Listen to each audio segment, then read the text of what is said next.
handcuff লাগাই না চুপ করে বসো চুপ করে বসো চুপ করে ডাক না ও বাপের মোবাইলের নাম কি জানো আপনি কই না স্যামসাং A92 এই জান না করে ভিডিও করে ভাই ভিডিও করে না হে ভালো বুঝছি না এক এক সন্দেহ এরা যাক এই বুকিয়া মোবারক জান দাও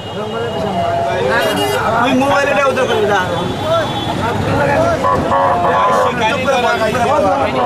ওরক না এরপর বই তো মোবাইল মারছে সে সার আর দুই লোক কি ভাই তোমরা হইছে গিয়া ঘটনা হাসান মার্কেটও আইছেন মার্কেট করার এখন মার্কেট করা যাওয়ার পরে আমরা 3-4 জন মানুষ আমরা ওই সাইডে উবা লম্বা লই একজন খারাপ হঠাৎ তাইনর যে ব্যাগটা আছে বেনেটি ব্যাগটা ব্যাগর যে চেইনটা নানি চেইনটা হে আস্তে আস্তে খুলে আর আমরা ওই সাইডে দি ফিরে আমরা খেয়াল করছি না হঠাৎ তাই নুটিয়া কইরা ও বাতি যাও দেখো ব্যাগ খুলে খল লয়ে খালি ঘুরিয়া যাইছি এর মানে দেখছি হে ও বাতি আইয়া ও ন গেছি তখন আমি সাথে সাথে অন্তা কি দৌড় মারি গিয়ে তারে ধরছি তার পিঠর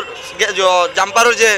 জোটা অগুন মাঝে ধরছি ধরার লোকে আমার একটু সিনোস নি প্লেট পা করলি মার দিম পা বললাম তোর খবর করে তুই ফার মার হয়ে তারা টানি আনছি পুলিশের সামনে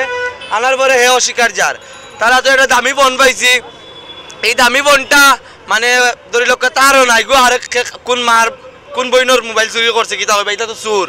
আর দ্বিতীয় নম্বর হইল গিয়া আমরা চাই বন্দর বাজার চুর ইটারে বন্দর বাজার থেকে ইটারে উচ্ছেদ করা হোক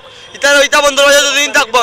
এখন তারে পুলিশে লইয়া গেছেন এখন পুলিশে কিতা লাই লিয়ে গেছেন এখন পুলিশে মোবাইল উদ্ধার করে হে বারবার রংমহলের টাওয়ারের কান্দাত গেলে তার বলে গ্যাং আছে আমরা চাইছিলাম তারে হন লইয়া যাইতাম গিয়া তার গ্যাং শো তারে ধরতাম কিন্তু আমরা এই সুযোগটা পাইছি না পুলিশে তারে বাড়িতে লিয়া গেছে কি